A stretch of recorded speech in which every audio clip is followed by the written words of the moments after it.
Okay, Bill, go ahead. Anyway, I think it's the discussion was that because they've signed a contract, they'll probably still get the 30% direct pay, but fingers crossed. Yeah, hope so.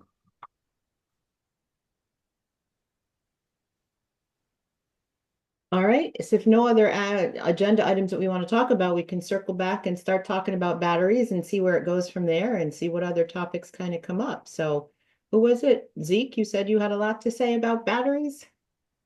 Yeah, I always do. And this is in the context of New Hampshire, right? And I have a lot of opinions because I see batteries. I see a lot of the energy projects that we take on, both residential and municipal, as a way, first and foremost, to try and help reduce energy load on towns and residents, and also, of course, to save money.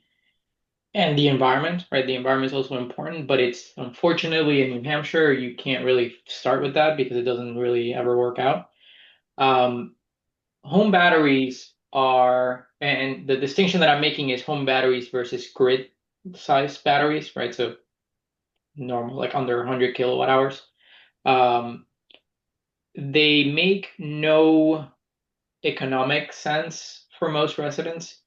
Not because they're expensive, because batteries, they have been getting cheaper. They are expensive, but so are EVs, and we tell people to get EVs, right? So the point that I always make is that batteries are great in states where you can sell the power back to the grid, right? Otherwise, what you have is a very expensive and very cool and environmentally friendly backup generator, right? The only place where you can make a dent in the, let's call it return of investment, would be if you were able to go off grid with solar and be able to run off of that directly, right? Because then you save on the 75% that utilities will take on their NEM 2.0 for the distribution costs. But that amount is generally not worth it given the cost of batteries, right? And so what I've seen is that people that get them are either because they have a lot of outages, extended outages, uh, and they have solar, right? Because in that world where you have solar and batteries, the big advantage is that from a functionality perspective is that you can run a home for extended periods of time because your solar is recharging your batteries during an outage, right? Solar panels, grid-tied solar panels traditionally shut down during a power outage because of safety concerns. And so that is a good place where you can get batteries. For a municipal building, it's generally not something that's not really what they're going for, right? Like you're getting a standby generator because of emergency needs, right? Like if there's some really, really big reason why you would get it, maybe hospitals would need them. And so from an economic point of view, they don't make sense. From a usability point of view, only really makes sense if your grid is constantly going down. So to me, I've never seen a lot of the advantages.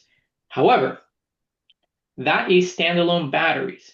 The thing that I've been pushing for years, and we're not quite there yet with the technology, EVs have gigantic batteries, right?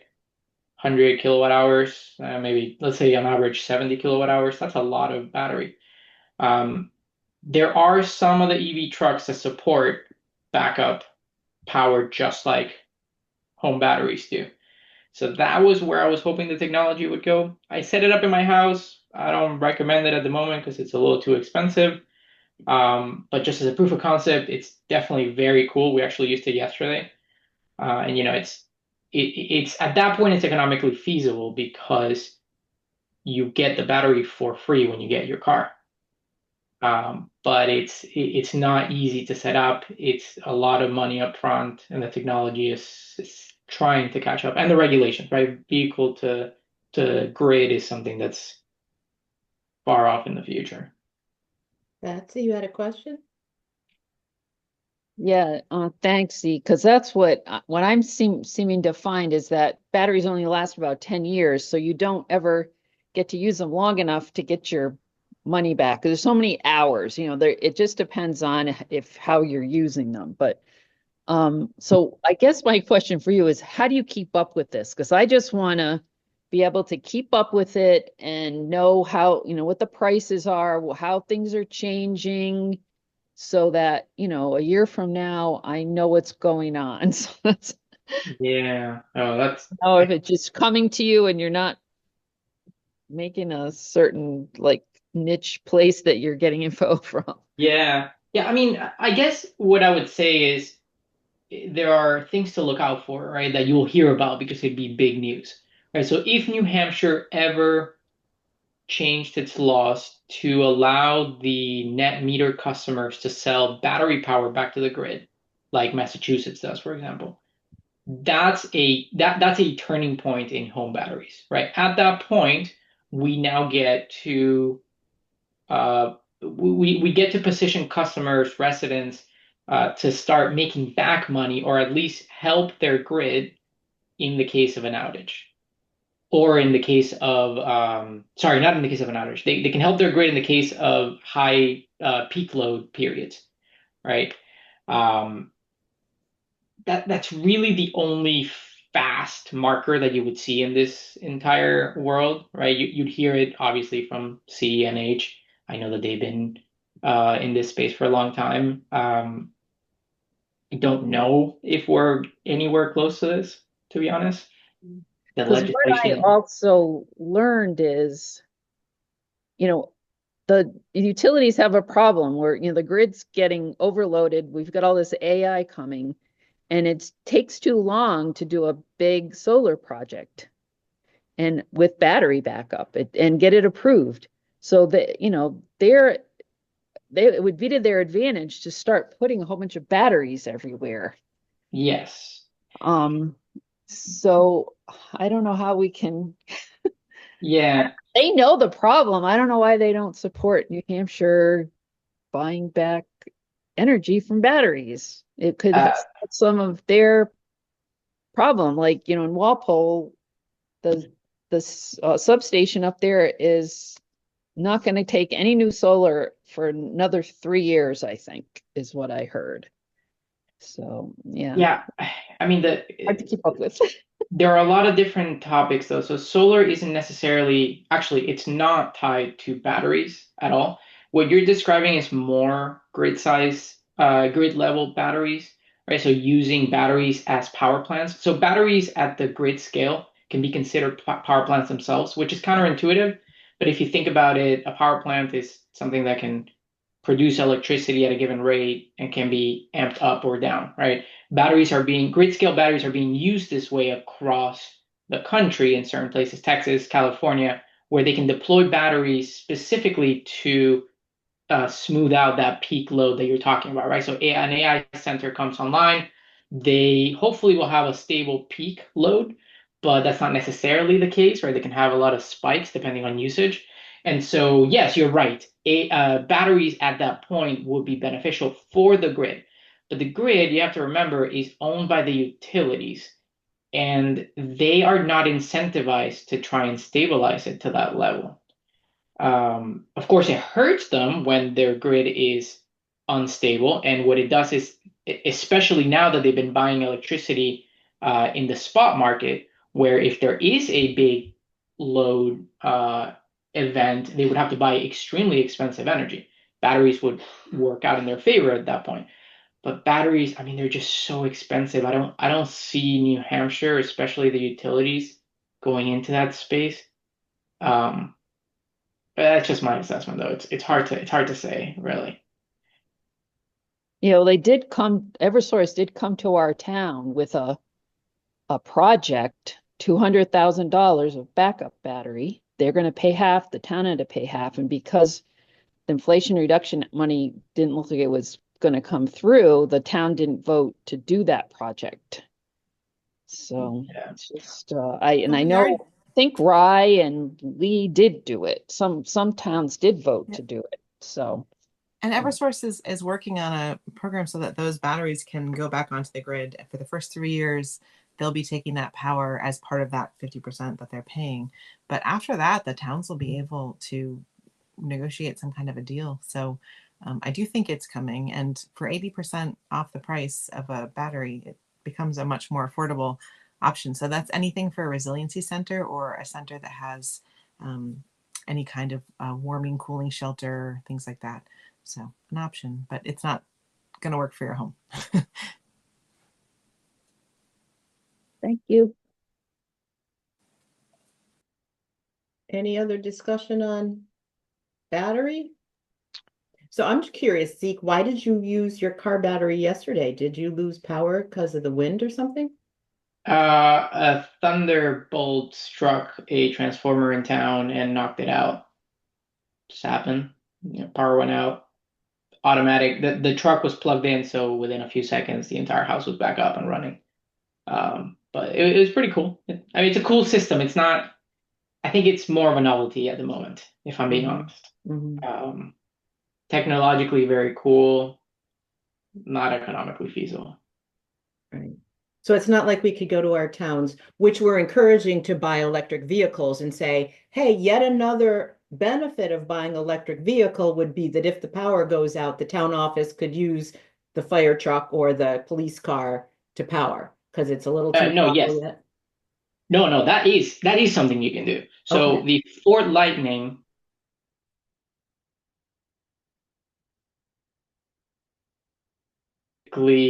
proper truck for a town to get has support for 8 or 9 kilowatts. I think it's a 30 amp transfer switch. So very much so. If a fire department got a Ford Lightning with the one that can support the bidirectional charging, they could pull up to any place that has a transfer switch, like a 30 amp or a 50 amp, and plug in and back up that building. And I've actually used that as an argument for places like shelters. So there are towns that have shelters and they prepare them by putting standby generators or regular generators. And I've said it would be great if like the Parks Department just got a Ford Lightning, and in the case that we needed to have a shelter going, just drive the truck up, plug it in, and you've got it backed up. It's a cool strategy. I don't know if it'll ever actually take off, but yeah, I'd love to see it. Cool. All right, Jackson, you had your hand up? Yeah, thanks. Hi, everyone. Sorry it's a little bit late. I'm Jax Gaspari with the Community Power Coalition of New Hampshire, for those of you that may not know me. I had just put a couple things in the chat. Um, you know, CBCNH, as part of its legislative priorities, is trying to address the issue with enabling batteries to participate in net metering um, getting compensated for net metering, excuse me. And so I put some links to that information in there. And also, as part of this larger legislative platform, we're trying to enable for time of use rates within New Hampshire, something that we don't currently have. If we did have a time of use rate structure, the value of batteries could be much better monetized, because you could charge them during off-peak hours and then discharge them during peak hours. So, it's going to be a bit of a road to get to where we need to be for this, but just to let you know that this is one organization that's working on these things with our member communities. Yeah, and the other one that you guys, and I totally got confused when I was talking about, I said CNH is looking into this. I knew that it was either you guys or CNH. Yes, CPCNH is pushing this one. Another one that Sam Evans Brown likes to bring up every once in a while is an alternative to whole home batteries, smaller batteries at the appliance level. That also has the potential of being very interesting and helpful to the grid if CPCNH can push forward with this, because time of use rates would say, for example, your heat pump hot water heater, have it only run during during off-peak hours.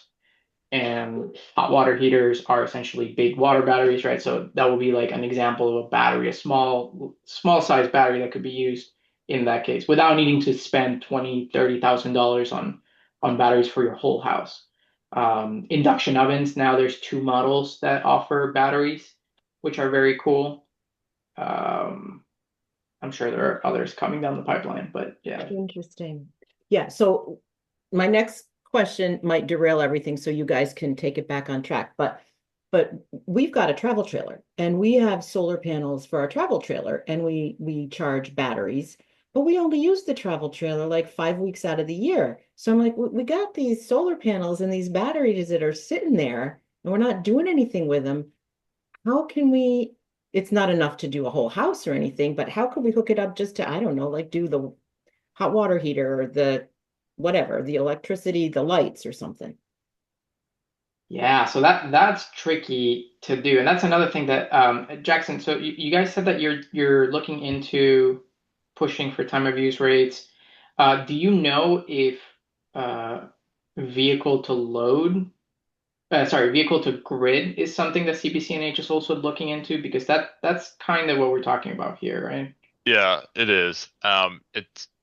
I don't know that that's necessarily specifically part of what we're trying to accomplish with this set of legislation. However, there is definitely interest in that topic, and I think it you could argue that it may fit under some of the amendments that we're pushing for anyways.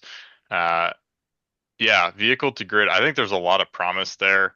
I'm certainly not an expert in that particular subject, but I believe it was Plymouth State had a cool pilot project where they were doing some work with V2G. The city of Dover, where I used to work, just got an F-150 Lightning through a federal grant, and I think there could be a neat opportunity to try to do some vehicle to grid or vehicle backup work with that F-150 Lightning, like you were talking about. Yeah. Yes, so that's kind of how I think you could use your trailer with solar, right? Where the trailer would be your battery, which would have to be grid tied using a special gateway because for safety reasons, it would have to switch off depending on whether there was an outage or not. But I think that's an application that could definitely work in the world of battery to grid uh, applications. But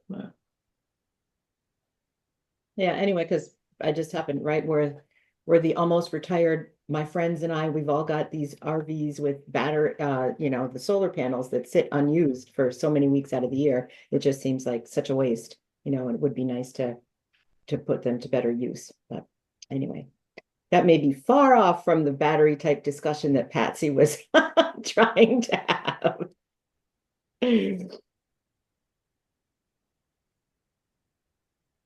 Hi there. Can you hear me? Yes, we can hear you. Hi.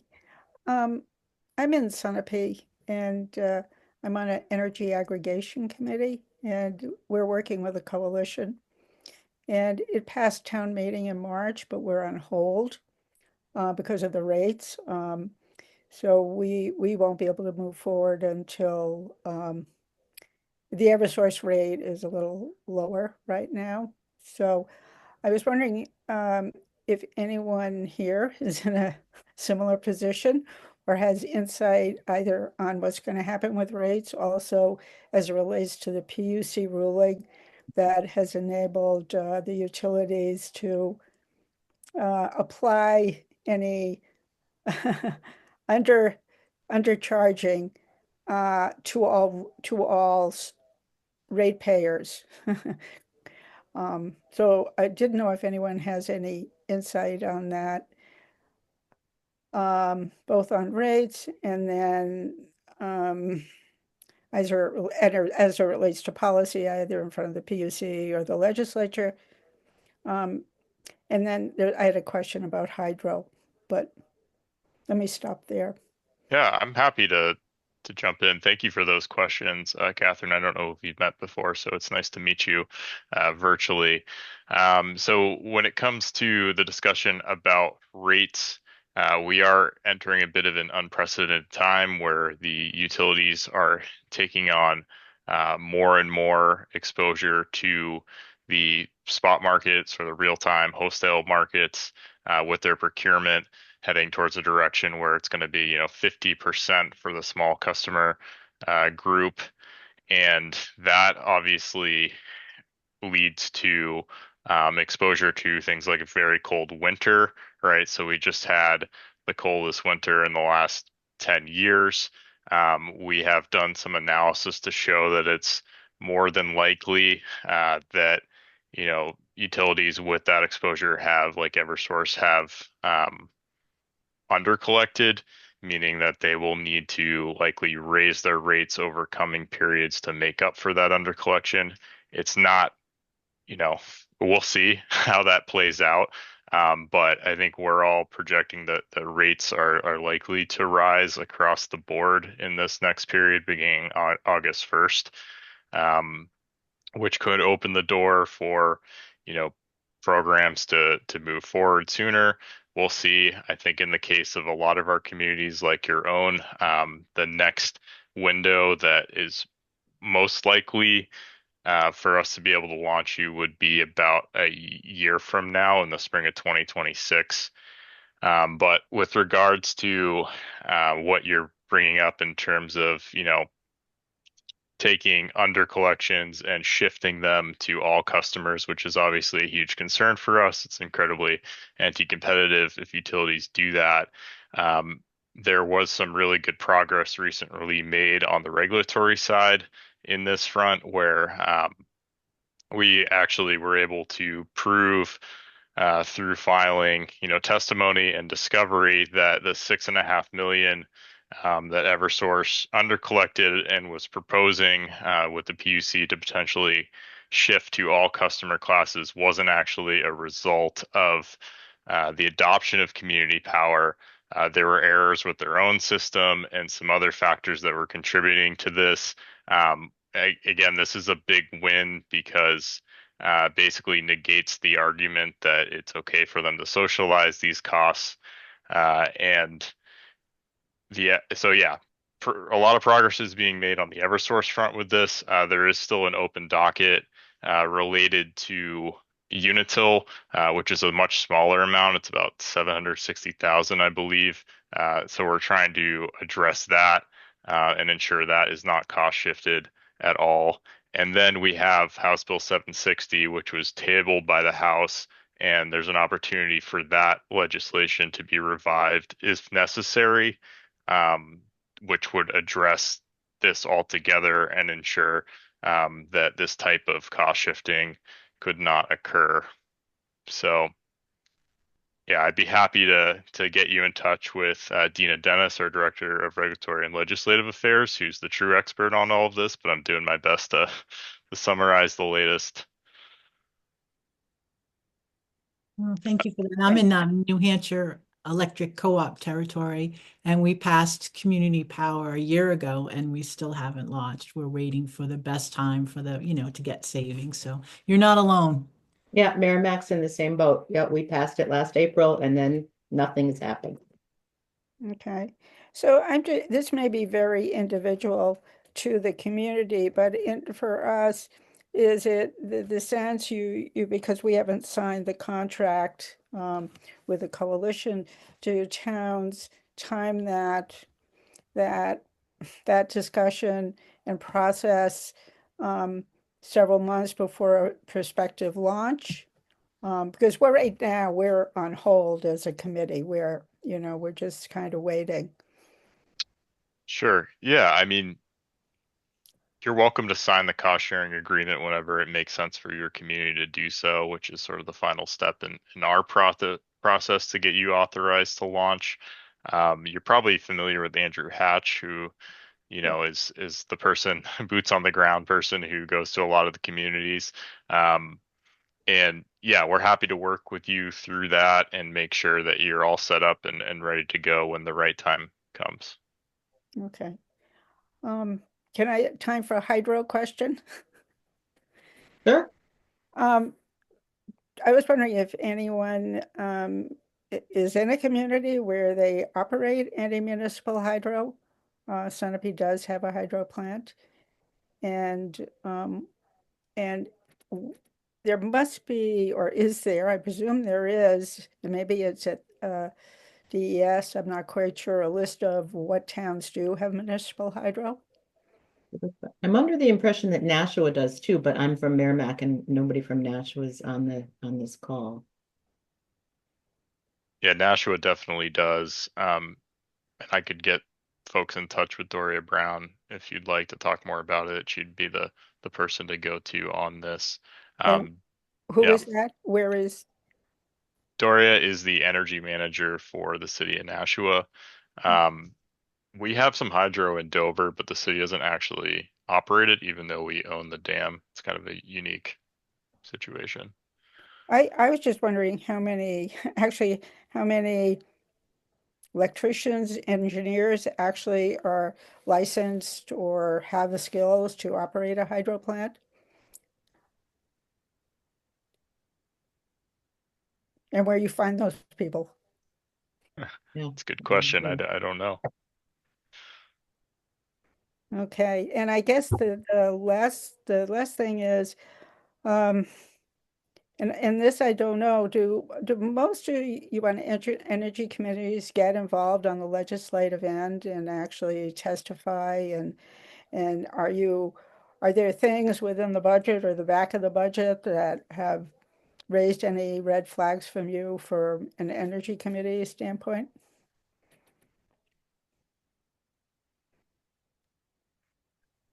I will say for our energy committee, we rely on Clean Energy New Hampshire. When we get those emails that say contact your legislature on this bill, this is why we support it or don't, then that's what we act on usually, because it's so deep and there's a lot to, that's a full-time job just to keep track of what's happening in the legislature, I think, these days. So And do you act pretty much as individuals? yes, because that's how the best response is in that scenario is for individuals to contact whoever your legislator is to say you're for or not for something. Okay. That being said, I think there's a spectrum. I would very much underscore Linda's advice of keep in touch with Clean Energy New Hampshire, and I would say you can always contact your circuit rider team, which is probably the folks you know best. We are not the policy wonks of this stuff, but we can get clarity and advice. And generally speaking, if there is something that we think that municipalities ought to be interested in and speaking up about, that we will be reaching out to you. But as individuals, you may be personally motivated to get involved in more of the calls to action. And there's a really good policy newsletter that comes out from Clean Energy New Hampshire that covers everything that we're tracking that we think is important, what we think the relevant calls to action are. So that's the big one. And in terms of who advocates, I think Linda's right. Most of the time, it's citizens including yourself, who operate as your own person. Like you happen to be on the energy committee, but when you're reaching out to your legislator, you are reaching out as a citizen. There are moments where it actually would be appropriate to, in your official capacity, or to either ask the select board to put an official letter together to submit to the state, or otherwise. We had a couple communities do that recently related to some legislation. That's a whole other threshold because municipalities tend to be a little queasy about advocacy roles, rightfully so. But there are instances, particularly when there's a policy that would challenge the interests of the town. And that happens, not all the time. When that happens, that would be a situation where we would be pushing you to say, yes, call your legislator, but also go to your next select board meeting, make a case that the town should actually speak up as a body. Thanks. Yeah, I agree with everything Sarah just said. I'll just add on that if you are part of, or if you're a member with Community Power Coalition in New Hampshire, you may be interested in our public advocacy page, which was recently revamped. We now have a bill tracker, the easy ability to sign up for action alerts that we do send out on different pieces of legislation, and even a find your legislator tool. So it's kind of a nice a resource that you may want to look into. Thanks. I don't I see the coalition has added some new services or new aspects to their website that is really helpful. So thank you. Great, glad to hear it. Yeah. is great. And instead of we did have we've had, last year we were, ad hoc group was trying to put solar on at our wastewater treatment plant. It got delayed, and then we're now, and it has not moved forward. We're in a really sort of frustrating spot. And I think, again, how much funding would be available and how to move it forward in this environment has challenged those of us in Sunapee that have been working on it.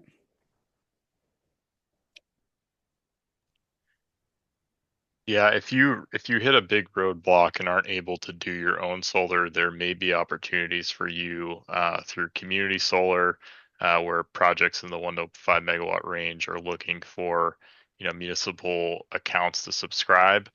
And there are some benefits in that, your community can help put solar in the ground within New Hampshire, within the same um, utility service territory, and then you can see some benefits in terms of, on bill reductions or quarterly payments that either help reduce your effective electric costs or allow for you to create a revenue stream into some type of energy fund. So there are different providers in this space. CBCNH is kind of just entering this arena, and we do have one project that we're looking for subscribers for right now. But we expect through an annual program, we may have other projects in the pipeline. So there's trade-offs to this, but it could be a good option for a community that may have had issues actually building their own solar. Okay. And is that explained on your website now? Is It that is. We a have a group new net metering addition? page. Yeah, let me I'll put the link in the chat. Okay. And would I follow up with Andrew Hatch on that, or who would be the person I would speak to about? Mark Bollinger is the lead on it, but you can get in touch with Andrew or myself. I'm happy to drop my email in, and one of us will get back to you. Thanks so much.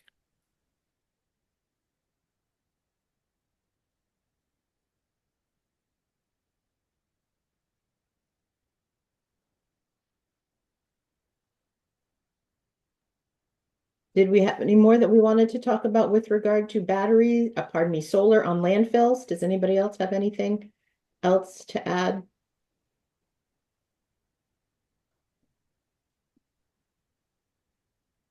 We're just in our feasibility stage at this point.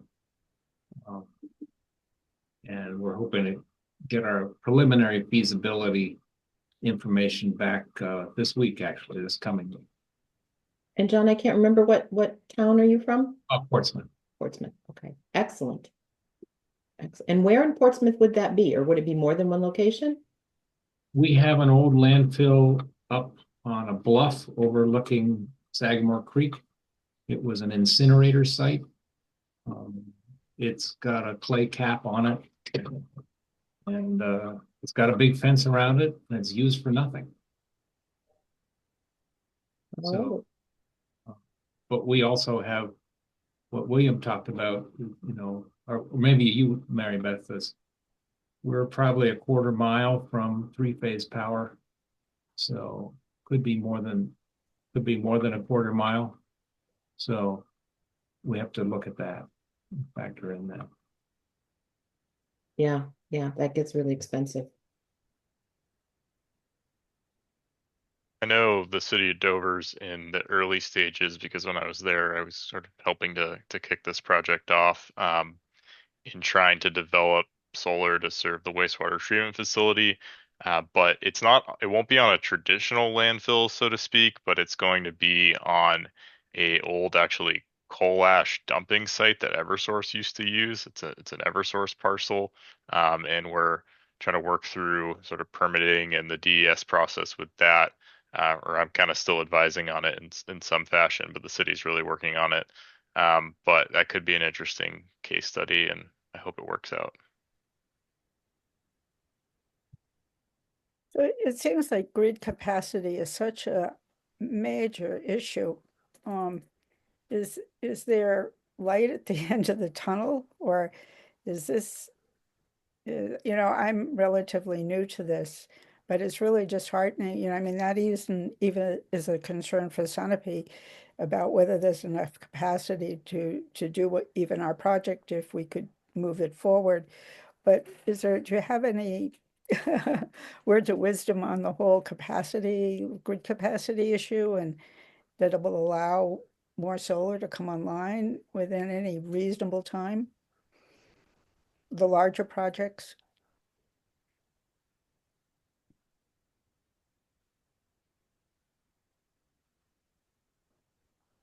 While folks like Jackson think about it, I don't not really have an answer for that, but I am active in Citizens Climate Lobby.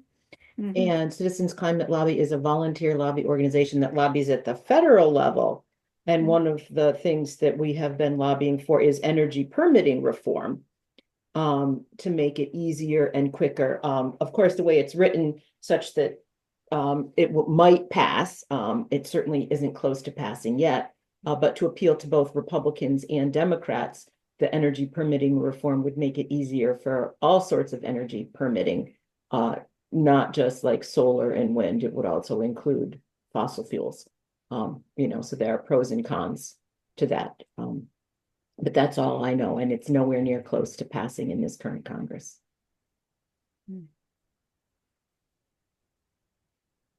There are some cool GIS tools if you want to get into the weeds, that show you, the hosting capacity at this point in time. I put an example for Eversource in the chat that you can check out. But that's not really answering your question. It's kind of just showing what's currently out there for information. In terms of answering your question, one thing that we're trying to accomplish is being able to better serve, distributed energy resources, net metering customers, by, treating them as load reducers. And this is like, there could be a whole small talk on this concept, but basically right now suppliers would have to buy the energy twice, in that we buy for, say, your home, assuming that you're not putting any energy back on the grid, and then we have to pay you for the energy you actually do put back on the grid. That's not really, we don't think the best way to approach these resources. We should be able to just have models predict how much we're expecting from distributed energy going onto the grid, and then reduce our purchase obligations accordingly, and then we're able to sort of value these resources a little bit better. And if we can work with entities like the utilities, and ISO New England to accomplish these feats, then it should allow for um, the growth of DERs within the marketplace. So that's sort of some of the other stuff that we're focused on at CPCNH. I know there is a whole distributed energy working group that's part of ISO New England at this point in time, and they have a lot of really interesting projections showing, how they expect the growth of distributed energy to sort of change the power generation resources that we'll need over time, and sort of what that does to, the duck curve. Um, but at the same time, right, we're seeing more and more electrification. Somebody brought up AI, the growth of data centers, electric vehicles.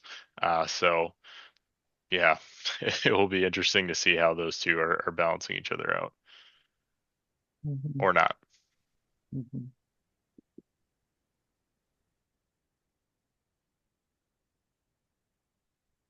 So Jackson, you mentioned ISO New England, and I think that many of you are aware, certainly the Clean Energy New Hampshire folks are aware that ISO New England has a consumer liaison group that meets 4 times a year, and it's open to the public. And I've been to the past couple. And each New England state has 2 representatives that go to the consumer liaison group and try to get the ISO New England to listen to the needs of each state. And New Hampshire's 2 representatives are Don Crease and Kendra Ford, who works for 350 New Hampshire.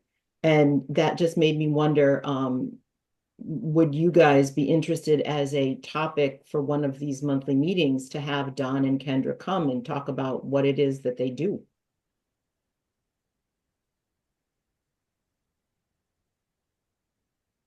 Sounds good.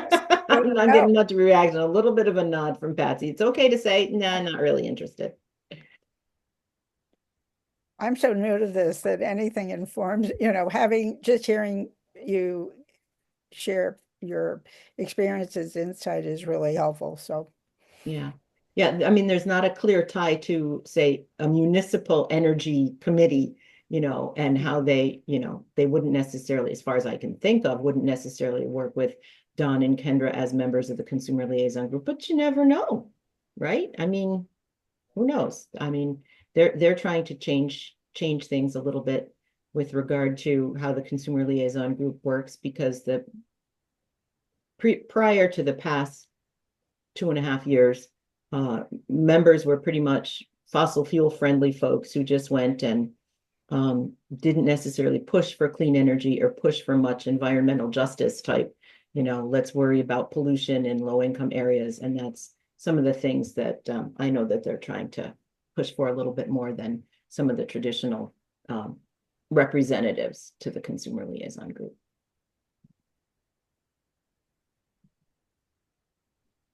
We have about 15 minutes left. I want to plug the fact that Merrimack, the Merrimack Citizen Energy Committee, is putting on an electric vehicle and solar fair on April 26th from 10 to 2. And this is our second annual one in the Tractor Supply parking lot. And I'm absolutely thrilled that we have been able to find people like Tractor Supply who let us use their parking lot, for free and everything. So that makes it really easy. And it's in a good visible area where lots of people who just drive by might just turn in and stop and check it out to see what's going on. And are there any others? I think there's also one somewhere in the maybe Peterborough area the same day, but Yeah, it's at the Monadnock Co-op, and I think it's noon to 4, so it's in conjunction with the co-op. It's Earth Fest. They do this every year. There's all kinds of things going on, and it includes an EV expo that the Monadnock Sustainability Hub people help coordinate. And I know there's lots of other things going on that day. I can't remember. Yeah, it seems to be That's where I'll be anyway. Awesome. I know with the new administration and all the uncertainty around IRA funds and all that kind of stuff, the Merrimack Citizen Energy Committee, we feel like we've retrenched to what we would call more basic informational type events like EV fairs, putting on New Hampshire Saves. Of course, who knows what's going to go on. We might not be able to put too many of those on in the future because I don't know we're going to have much money in the New Hampshire Saves budget anymore. So that's how we've sort of felt, because we felt that it's really been difficult to push with the town for electric vehicles or solar panels or whatever, because we do have that one grant that we thought we had that now we're not so sure we have, and we're waiting to hear from the DOE, and and the town officials are like, you tell us we'll get a rebate if we buy a Ford, F-150 for the police department, but we don't know for sure, and that's very risky. So we felt like we've had to retrench back to, like I said, what I call informational type sessions. And I'm just curious as to, what some of you other folks in your other towns feel or have done.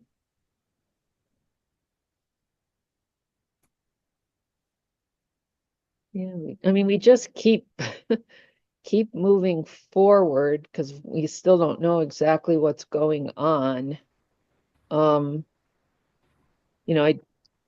just got an email today from the chair of the Monadnock Sustainability Hub board that they're talking about not letting nonprofits not pay taxes, which is just going to be devastating. So one good thing about the New Hampshire network is we just volunteer. We don't have any money anyway. We're not a nonprofit, so it's not going to affect our budget at all. But yeah, it's we just don't. It's so hard to know what to do. So you just have to keep moving forward until they tell you can't. But I don't think people want to hear they can't. Right. Yeah, we're feeling this, some of that too. You know, we can still do things like a button-up workshop on insulating your house and, you know, some of our bigger projects, like got the National Renewable Energy Laboratory speccing out wind power for our sewer plant. You know, we don't know if the people we're working with will even be there Mhm. in 3 months.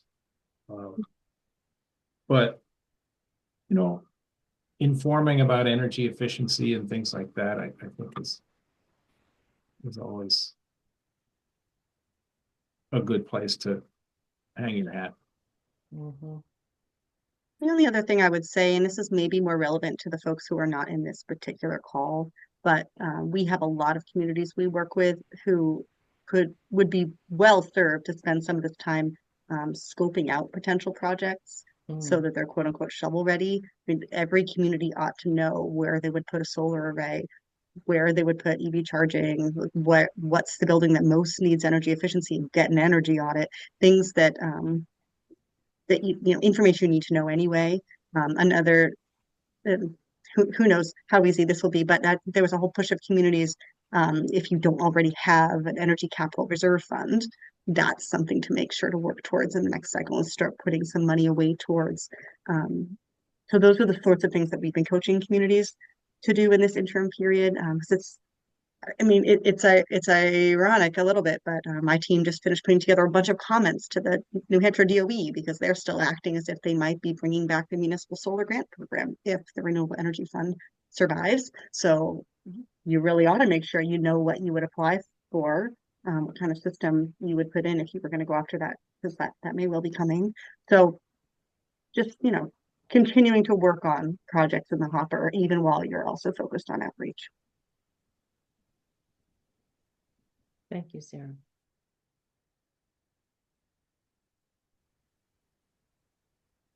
I know in Sunapee we have a team working with on zoning related to solar. The group, Sarah, that you had introduced us to. That's a good point. There are a number of communities working on just updating systems right now. And for anyone who's not in that cohort, part of the reason we did it was to skill up as a network. And we're recording all of the trainings, we're capturing all of the examples and the resources, and that will be available, moving forward for everybody. So that's something now or later that can be tapped into at any time. Is there anything that could be improved in the permitting and zoning and planning part of your world that could affect energy in your community?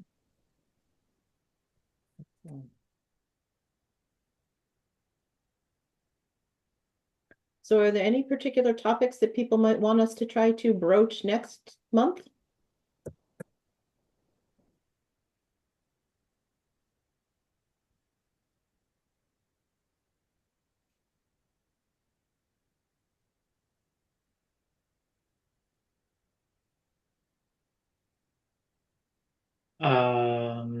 Maybe relevant, but I just went through the Rewiring America electric coach program.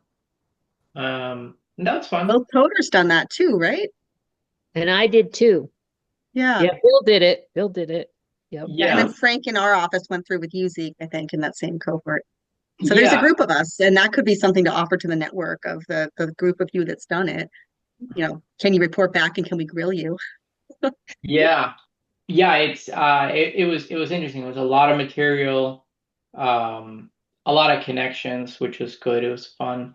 But yeah, we can keep encouraging others to join it, which I think would be worthwhile. Right, Bill, you talked about your experience once on one of these meetings a couple months ago, right? Yeah, I think it was maybe October or something like that. And the thing I found frustrating is that just we're so isolated between these different cohorts of training. I made an effort to try and find out who else in the region had gone through the training program. And I guess we got like 5 of us connected, but I already knew pretty much all those 5 people. And I don't know what I don't know. It's good to know that, Zeke, you're one of the folks. Yeah. So for me, the really cool thing that I got out of it wasn't necessarily the content. The content was it's very good. It's just more like introductory level introduction to everything electric, right? But the the guy that runs their social media campaigns, He's a character. yeah, and he had an extra meeting for anybody interested in doing social engineering, I guess, or like social media class. And that was really fun because he went deeper into how he gets people excited through Facebook and Instagram and LinkedIn and all those. And he's from New Hampshire, so he's been recently. Really? Well, recently, yeah, he's from, I don't remember, a town that starts with an M, somewhere near the White Mountains. Um, yeah, yeah, and I told him that with his charisma and Sam Evans Brown's charisma, if they both teamed up and did a video, it would break the internet. So I'm gonna try to convince him to do that. He's coming over tomorrow because we're gonna do a video, and that's gonna be my big thing. Yeah, that's very neat. Yeah, and the Monadnock Sustainability Hub is rolling out a coaching program. Bill's in our Google group. So, unfortunately, they were going to roll it out in my town last Saturday, and it snowed right when we were supposed to have it. So now we're rolling out in May. So I think like once we have that all down, we've got forms and matching and all that kind of stuff, we can share it with other regions so that you can do the same thing. But it's been fun. I think probably coached like 40 or 50 people since last October. So yeah. And I'm a fan of repeating with a slight different twist or whatever, the same topic like rewiring America or whatever, because I know like with community power, I had to go to at least 3 different talks before I felt like I understood it enough to go to somebody else and say, let's try this in our town, you know? I had read about what you were doing in Monadnock, the hub, about the coaching. I thought it was absolutely fascinating. So I, if there was a program about that, I think that would be amazingly. I would think that is something energy committees, I don't know how many energy committees are doing it. yeah, it's we're right now we're rolling out town by town. I think we're afraid like to open it up in Keene because we'd be overwhelmed. So we're kind of putting together, if you want this in your town, let us know. We'll come into your town. We'll help you do a panel, but you've got to get coaches in your town. Yeah. Or, so it's kind of, the hub isn't doing the coaching. The hub is like a chicken and an trying egg, to right? help the town have a coaching program. Yeah. So Yeah. we're just now getting going with that. So it's in Peterborough and Harrisville and Nelson in May now instead of April because of snow. Like the global warming gods were not on our side. Very funny. Okay, well, we will definitely consider that. And if you guys have any other requests for topics for next month, please feel free to email me at any time. You probably marybeth.raven@gmail.com. And of course, I send out reminders and stuff like that. So thank you, everybody, for your time. We are about at the top of the hour, so I will let you go since I have another meeting at the top of the hour. Thank you, Mary Beth. Thank you guys all for coming. Okay, Bye. talk to you next month. Bye-bye.